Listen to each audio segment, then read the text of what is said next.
Thank you very much, Mr Deputy Speaker. I rise tonight to talk about boosting workforce participation and paid parental leave. In his first press conference as Prime Minister of Australia, Scott Morrison said, "If you have a go, you'll get a go." And the Prime Minister is right to want people to have a go. Paid employment increases economic output, household incomes and reduces inequality.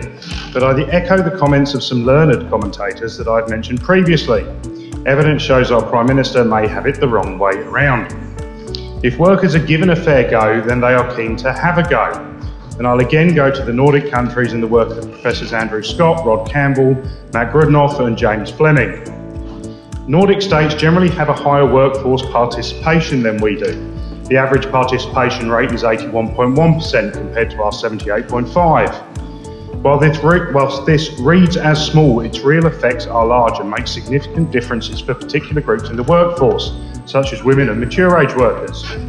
In 2019, our female participation rate was 73.9%. Norway sits at 75.7%, Denmark at 76%, Finland at 76.6%, Sweden at 81.1% and Iceland at 84.4%.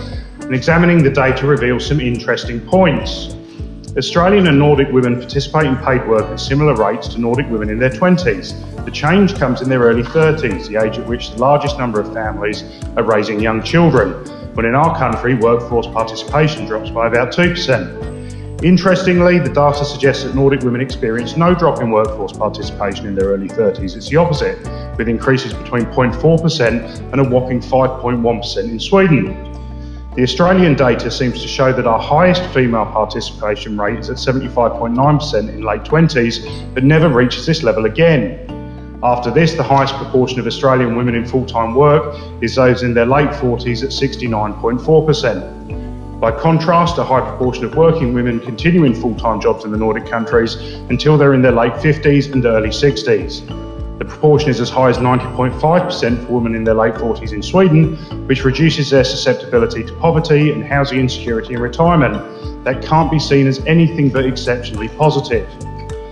Mature age workers show similar positive trends. If Australia had the same mature age participation as Denmark, then nearly 250,000 extra Australians would be in paid work. Giving Australian workers a fair go provides enormous economic benefit. If we can have the supportive policies for raising children that I've discussed before, along with better wages, access to quality training and retraining, which I know the member for Port Darwin is exceptionally passionate about, and a reduction in regional inequality, which would be important in no jurisdiction more than the territory, we could achieve the participation rates of our Nordic friends. Now, the bit that the money folk care about, what could this do? An estimated increase of at least $60 billion per year. It's been estimated by others that a 5% increase in labour force participation by Australians older than 55 could add $48 billion or 3% to GDP. Australia's rates of female workforce participation indicate what we already know on the ground, and I hear from my constituents in Blaine. It's not financially worthwhile for many women to have a go at returning to paid work because they do not get a go in terms of affordable public early childcare that is high quality. There is a wealth of evidence that providing this along with extended paid parental leave provides vital investment in the early years for children and reduces pressure on parents at an important and stressful time in their lives, and also for the economists facilitates an easier return to the workforce. So let's talk about the figures. Net childcare for an Australian couple costs on average 16% in household income, compared to just 4% in Sweden and 5% in Iceland. Despite high prices for parents, Australian childcare workers receive relatively low rates of pay and are overwhelmingly employed on a casual basis rather than in more secure full-time or part-time arrangements. We must secure higher wages and more professional value for these workers, and I support the calls of the United Workers Union in trying to do this. Also, we need to talk about paternity leave. 5% of Australian fathers take up primary paid paternity leave. In contrast, Denmark and Finland sits at 11%, Norway at 20%, 30% in Sweden and Iceland. This is not the fault of dads in this country. Secondary caregivers, usually the father, can take only 2 weeks paid leave, whilst the primary caregiver can take 18 weeks, both at the minimum wage. There are those that are lucky enough to get more from their employers, but it is a bonus and not the norm. The Swedish model has a minimum requirement for paid paternity leave, in that if it's not taken, the family does not receive the total 16 months. Yes, you heard right, 16 months. The minimum was originally set at 2 months and in 2016 increased to 3 months. Each parent is required to have 3 months leave, and the remaining 10 months are shared between the parents as they choose. Both parents, when on leave, receive 80% of their previous wage. Since the Swedes expanded their model, Iceland and Finland followed suit. Finland has joined them with 14 months, of which nearly 7 months will be for fathers. Whilst the Swedish is the most comprehensive overall, they all follow a similar spirit. Iceland has 3 months of paid parental leave for each parent and 3 months to be shared, and that was before the 2019 expansions. In Norway, the parents have 49 weeks of leave, of which a minimum of 15 weeks is reserved for each, and the remaining weeks are shared. In Denmark, parents have a total of 52 weeks leave, 18 weeks for mothers, and a 2-week minimum for fathers, with 32 weeks that can then be shared. In Finland, parents had 53 weeks, of which a minimum of 15 weeks was taken by mothers, a minimum of 9 weeks by fathers, and the remaining weeks shared between them. Again, this was before the 2021 expansion. Payment rates range from 70 to 100%, with countries offering the option of longer leave at lesser pay.